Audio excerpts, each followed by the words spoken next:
అంధత్వ నివారణకు రాష్ట్ర ప్రభుత్వం ప్రతిష్టాత్మకంగా కంటి వెలుగును నిర్వహిస్తుందని మంత్రి అల్లోల ఇంద్రకరణ్ రెడ్డి అన్నారు. నిర్మల్ జిల్లా కేంద్రంలోని గొల్లపేట కాలనీలో రెండో విడత కంటి వెలుగు కార్యక్రమాన్ని మంత్రి లాంఛనంగా ప్రారంభించారు. మంత్రికి వైద్యులు కంటి చూపు పరీక్షలు నిర్వహించారు. దేశంలో ఎక్కడా లేని విధంగా రాష్ట్రంలో సీఎం కేసీఆర్ కంటి వెలుగు కార్యక్రమానికి శ్రీకారం చుట్టారని ఇంద్రకరణ్ రెడ్డి అన్నారు. కంటి సమస్యలు ఉన్నవారు శిబిరాల్లో పరీక్షలు చేయించుకోవాలని కోరారు.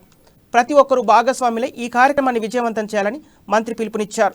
ఈ కార్యక్రమంలో ZP chairman Vijayalakshmi, municipal chairman Eshwar, collector Musharraf Ali Sharukhi, councillor Konda Sabitha, జిల్లా వైద్య ఆరోగ్య శాఖ అధికారి డాక్టర్ ధనరాజు పాల్గొన్నారు. రాష్ట్రంలో మన గౌరవ ముఖ్యమంత్రి కె చంద్రశేఖరరావు గారు ఒక బృహత్తరమైనటువంటి కార్యక్రమం పేదలకు గ్రామీణ ప్రాంతంలో దూర ప్రాంతం నుండి కంటి డాక్టర్లు అక్కడ లేకుండా ఉండి దూరం వచ్చి చూయించుకోలేక ఎందరో మంది ఇబ్బంది పడుతున్నారు. మరి అటువంటిది ఇవాళ రెండో విడత, ఇదివరకు మొదటిసారి ఒకసారి అయిపోయింది.